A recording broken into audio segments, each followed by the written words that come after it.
What's up, everybody? We have a very special guest on the pod today. We are here today with the 2020 Mountain West Head Coach of the Year, Coach Brennan of the San Jose Spartans football team.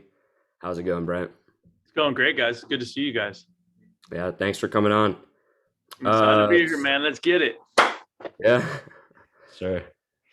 I know that you played football yourself at St. Francis and at UCLA in college. But when did you figure out that you wanted to be a football coach?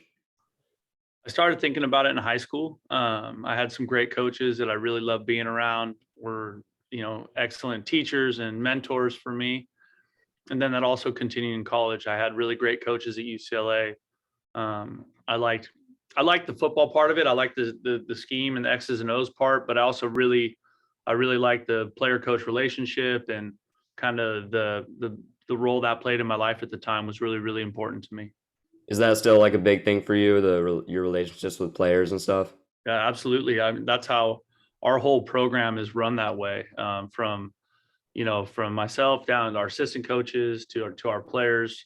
It's a much more holistic approach, I think, to college football than maybe other people do. Yeah, I see that a lot with a lot of other successful college coaches. They really take pride in how they develop relationships with their players and get them ready for life in general. Yeah, So, yeah. It's a really important thing, man. So before you were head coach of the Spartans, you were the receiver coach at Oregon State, and you even coached guys like Brandon Cooks.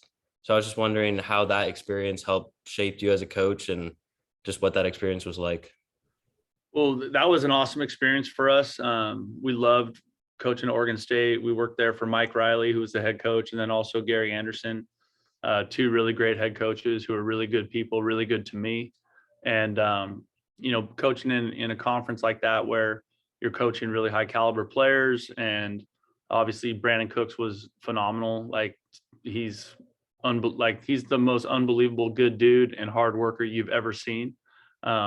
He would blow y'all away with how hard he works. And he also had super high level talent, but he was unbelievable. And, the results are what they are, right? He's now going on year 9 or 10. He's a first round draft pick. He's one of the most productive receivers in the league and has been for most of his career. But that was an incredible experience. I learned a lot of good football. Coach Riley was a longtime, NFL coach and just super good schematically. And then we had good players there and won some games and had some fun too. So it was pretty cool. Yeah. Is that something that you saw was a difference between guys like Brandon Cooks and other guys that separated them? Like their hard work and work ethic? Absolutely. I think that sounds like cliche. Like everyone's like, oh, you got to work hard and blah, blah. And it sounds like bullshit, but it's really not. Guys that I've coached with a lot of NFL players. And the one thing that was common is that they all worked crazy hard and extra, not just what is required, right? Every college football program you're allowed, like in the off season, like this time of year, for example, 8 hours a week of lifting and training, with a strength coach and, running and all that stuff. But those guys that are special, like B Cooks or any of those James Jones or Marcus Wheaton or any of those guys, the extra they did away from football, like the stuff they did that was by themselves on their own, eating, sleeping, stretching, extra catches, extra, reps, and, hitting the weight room on a Saturday, like that stuff is what separates the guys from being longtime NFL players to being just good high school or college players. Mm-hmm. I'm also wondering, at what point did you know you wanted to be a head football coach, or was that kind of just playing it by ear, or did you know at a certain point that you wanted to take it to the next level? That's a good question. I think, every coach would like to run their own program at some point. And where I was in my career when this happened, I didn't know I would get a chance to. And so when they called to ask me if I'd want to interview, I was beyond stoked. I was so fired up for it.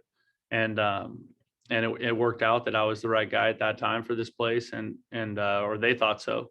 I know I certainly thought so, but it was really cool. And getting a chance to do it. It's a way different job. I would say being an assistant coach doesn't necessarily prepare you for being a head coach because, right, I was coaching 16 players and that was it. Recruiting and all that stuff is the same, but then all of a sudden you go from managing 16 people to managing a roster of 110, a staff of roughly 60, so it's you're getting close to 175 people all of a sudden are like looking to you for direction and instruction. And that makes it way different. But I feel like super blessed to be here. I love where I'm at. I love, being back in the Bay. I grew up here. I love that my kids are growing up here. And so there's a lot of bonuses besides just being the head coach that this job has provided us. Yeah. Yeah. Was that at all like overwhelming at first, like with all those players to keep in Great control? question, dude. You are right on. Damn right it was, man. It was a lot. Yeah. Because you go from managing 16 personalities and 16 different individuals to now 110. And then you also have a coaching staff of about 20 to 30. And you have a training room staff of probably 15. And you have a weight staff of probably 10. And, yeah, absolutely. When you first start it, it's super overwhelming. I think any head coach that says it's not is not telling the truth, because all of a sudden you're in it and everything is flying at you and you have to make all kinds of decisions. And it's really a lot those first couple months. Mm-hmm. Yeah, that makes a lot of sense. I know it's the off season for you guys right now, and I know there's been a huge like process recruiting wise leading up to the season. So I just want to know, what are your thoughts on this year's San Jose State recruiting class? We feel great about it. We feel like it's our best class since we've been here. Obviously, COVID made recruiting super strange, right? There was a year ago, 28 freshmen showed up, the last Sunday in June for like the summer program. And we had never met any of them face to face, and we had never met their parents or anything.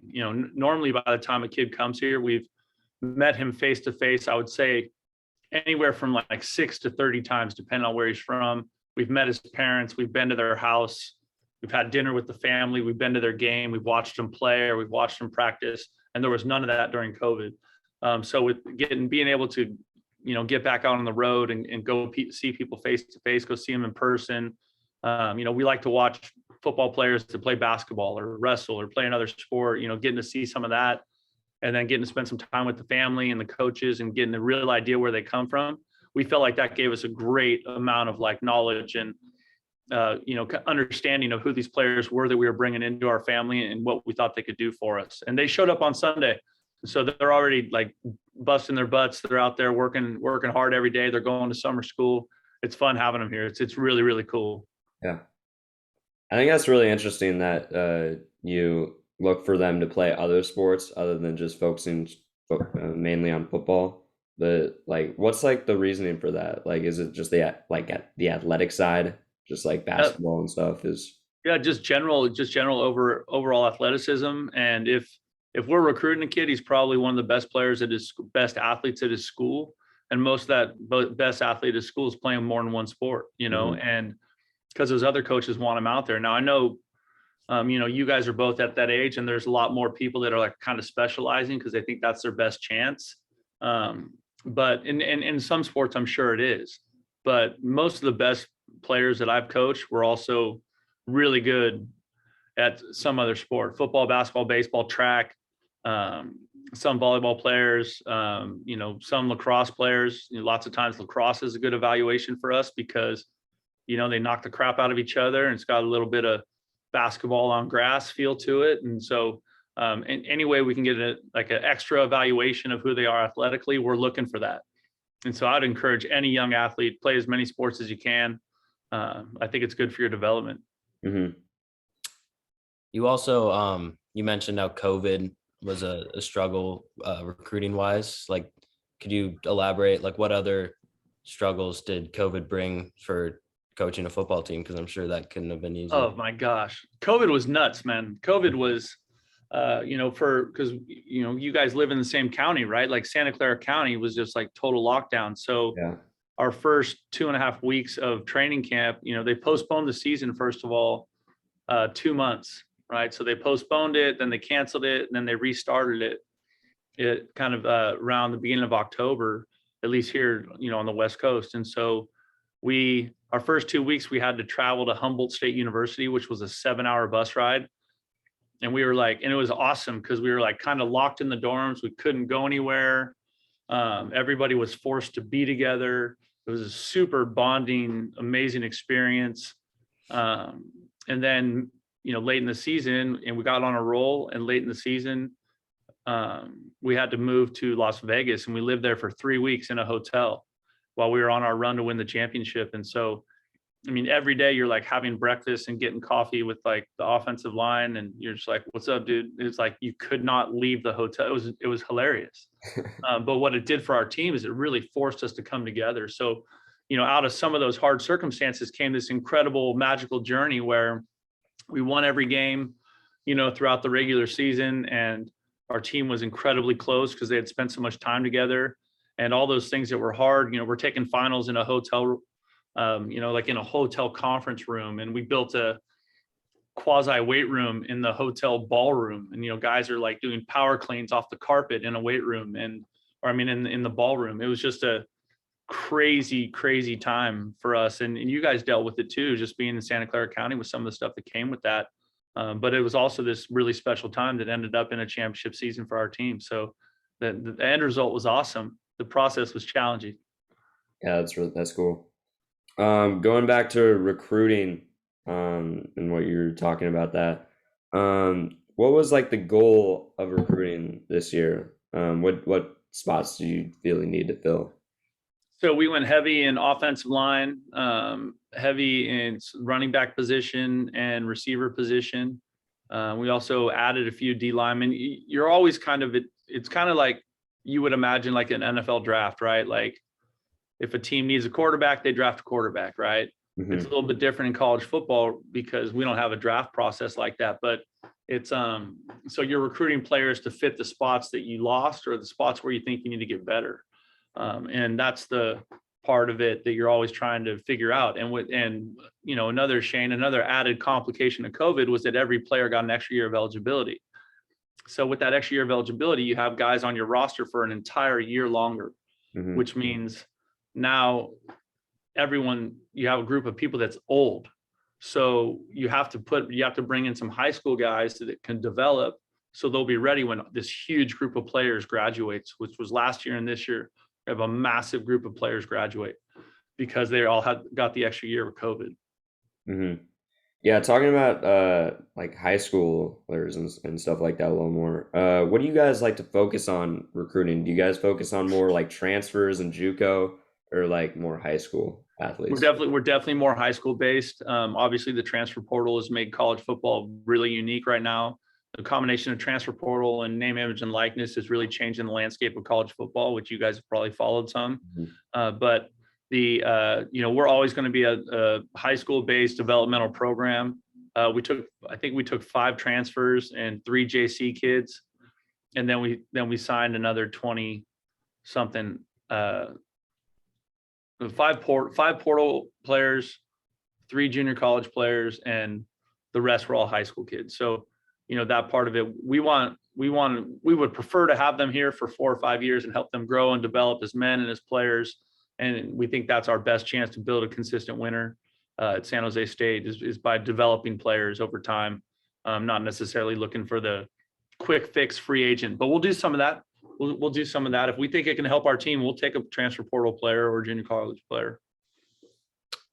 You touched on this earlier, and I've always imagined college sports to be like way, I guess, a different challenge than anything else because your rosters are constantly changing year in and year out. So I was just wondering like how you balance like focusing on winning while also preparing like lower class players to fill some shoes like upcoming seasons. That's a good question. We will play a lot of freshmen, some in games, and with the new redshirt rule, I don't know how much you guys are aware of this, but like if Joey was a freshman, he could play in 4 games and still redshirt. So it's actually a really good rule because it gives a player a chance to get a little bit of experience. He gets to travel. Gets a run on the field this year. We play Auburn week 2. Obviously it's a big game. They get to run on the field in a big stadium and feel that crowd and see what that's all about. And so I think it gives them a chance to handle it as they get pushed into more of a, every down player role for us. And that's always, as much as we can play those young players and get their feet wet and get them an idea of like the speed and the physicality of a college football game when they're young, we want to try and do that so that hopefully they can grow and mature and contribute quicker. Yeah. Go ahead, Shane. I was just gonna say that's interesting. You can go ahead, Joe. I heard you say talk about how you're going to play Auburn in week 2, which is obviously a big game. I mean, you have played in these kind of big environment road games in Texas, Oregon, USC, and Arkansas. But like, how do you prepare your team for those type of games, and what goes into like the game planning for those big SEC teams? I would say like the game planning is not that much different. I think there's probably more of a focus on how we're going to deal with the heat and the humidity. We're going to be there the second week in September. It's going to be smoking hot. We know that. That part of it. How do we get our team prepared to not have like cramping issues and hydration issues in the game? Like that's always a big conversation. Our practice routine, our practice, like, how we develop a game plan, all that stuff, that doesn't change week to week.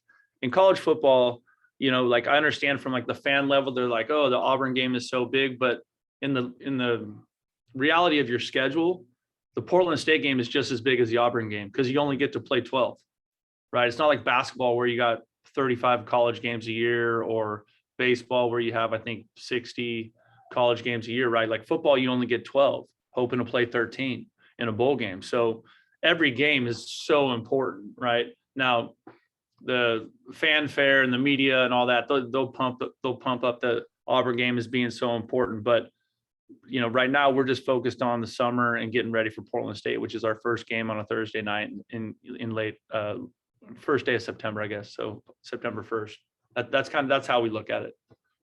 Mm-hmm. I really noticed last year that your players really seemed to play as a team. So I was just wondering, how do you establish that winning culture around your teams to help?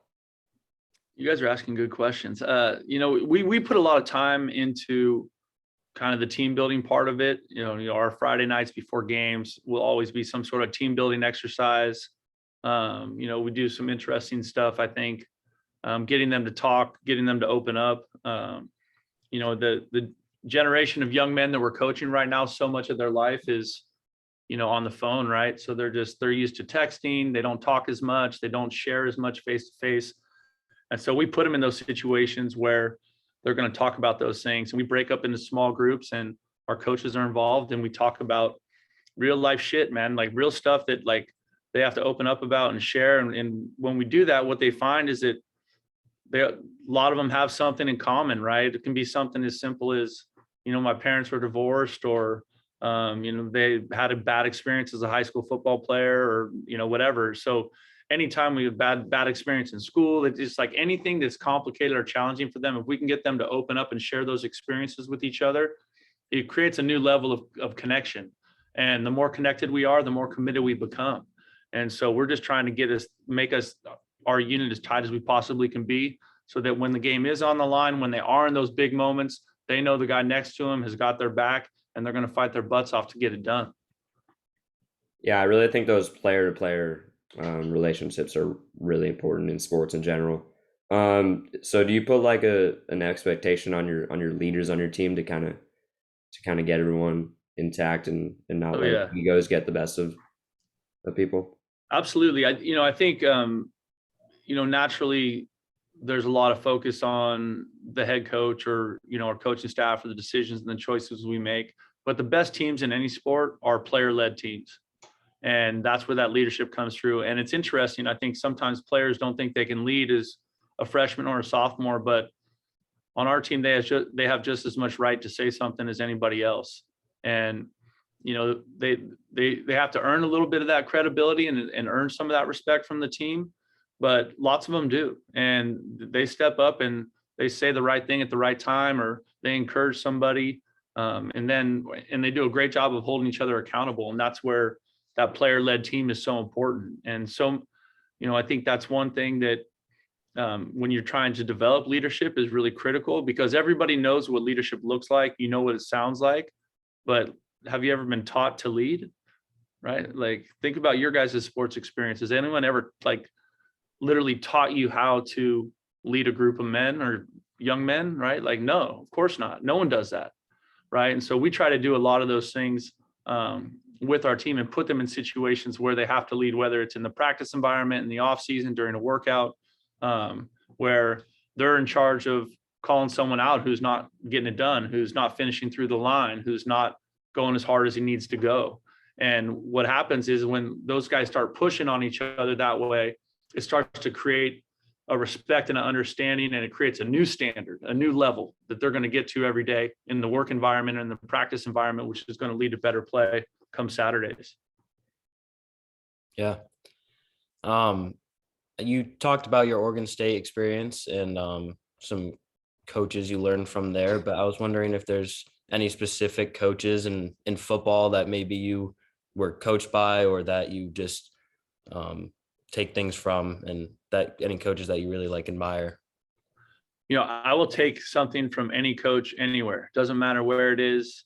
If I go to a high school practice and I like what the coach is saying, or I like how he's doing something, I'll steal it, or I'll borrow it, But the guys that I've talked to, most over my career, two of my mentors passed away in the last 5 years. One of them was Dick Tomey, who was a legendary Pac-12 coach and coach actually here at San Jose State also, and at Hawaii, and Terry Donahue, who I played for at UCLA. Those were guys that I could call all the time with questions, but they were older, right? Because I'm old now. But guys that I've talked to a lot still, I still talk to David Shaw a lot at Stanford. He's been a great friend and a great confidant for me. Literally guys across the country, Mac Brown. I talk to him probably, once every other month, the head coach at North Carolina. He'll be a Hall of Fame coach someday, right? He was the head coach at Texas for a long time, won national championship there with Vince Young, and just an incredible human being. I talked to Chip Kelly down at UCLA. I think he's awesome.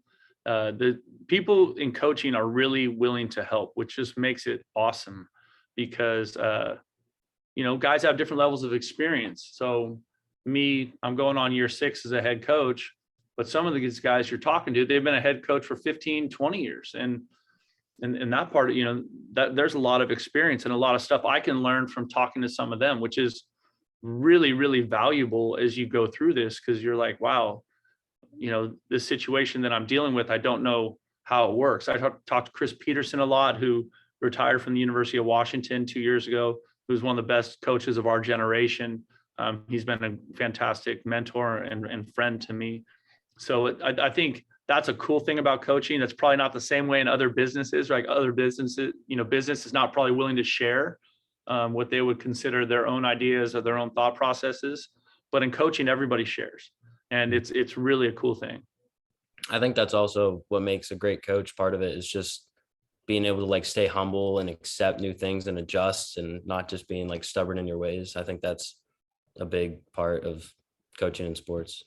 I know it's a big part for me, yeah. Because I'm trying to learn, I'm trying to get better. And I know when we don't get it done on a Saturday, or we don't get it done in the course of a football season, it's on me to get better. It's on me to do a better job leading this team and coaching these young men that we have here in the program. So, where do I get that information? And it's valuable for me to have, where I can pick up the phone and call David Shaw and just say, hey, how are you handling this or that? I mean, I talked to all the coaches in California. You asked about COVID earlier, and we were on the phone all the time. David Shaw, Justin Wilcox, Chip Kelly. I mean, we were on the phone all the time, because we were all trying to figure out how we're going to get through to keep playing football. Mm-hmm. I've also seen you've turned down other coaching jobs and to stay at San Jose State. And I was just wondering what about this program really made you stay? Is it the location, or just the bond you've built with everyone here? I think it's everything, and, I think the truth is I wasn't the right guy for any of those conversations that have happened in the past. And I feel like I'm in exactly where I'm supposed to be. I love the players in our program. I think we have great support from our administration, and our alumni is really starting to show up for our program, which I think is awesome. I think San Jose State University as a whole, um, is frequently misrepresented, like regionally and nationally, when you consider how successful our alumni are and the big things our alumni are doing. And I think football is a great way for us to showcase the university. I really do. And, naturally there's athletics are kind of frequently the first thing people see when they look at a university, right? Like you guys are growing up, you guys are looking at schools, you're like, wow, Alabama's so good at football, right? But like, would you have thought about that before if you were thinking about just them as a university? No, like football has brought your attention to that university, right? And I think football can do the same thing here. But I love where we live. Who wouldn't want to live in the Bay Area? It's an incredible place to live. We're close to the beach. We're close to the mountains. We got really cool people here. It's a great vibe. And then, I love the school. It's an awesome place. I grew up here. So there's like 1,000 reasons for me to be here. And I really feel lucky to be here. I really do. And I just want to keep moving forward and find a way for us to keep winning games. Yeah, were you always trying to find a way to stay around home? I mean, was this just like um just lucky or Yeah, luck. I would say lucky, dude. I think I've been fortunate that all my jobs have been West Coast jobs for the most part of my career. Coaching is one of those unique professions, right, where you can literally end up anywhere. And that's it's just the way it goes because you kind of have to go where the jobs are. But so far, we've been fortunate that we've been able to stay in the West Coast, which has kept us close to friends and family, which is important to me.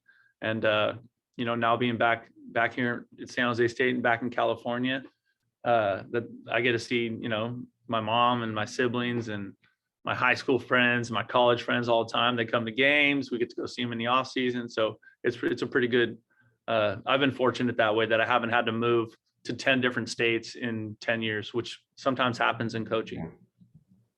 Yeah, that's really cool. Going back to this team for this season, what are the ultimate goals for this season with this team?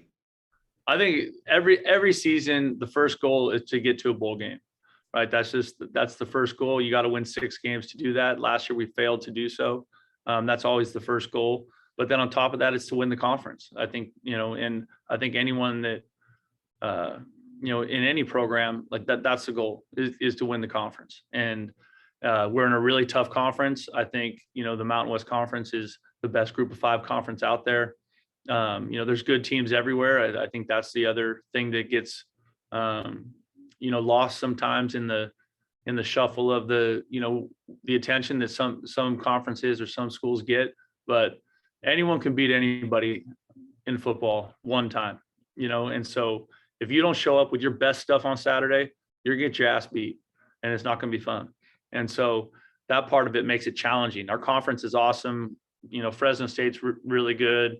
Boise State's always, been good for a long time. When you throw, Hawaii, San Diego State's been fantastic for the last 15 years. I mean, they've been rolling.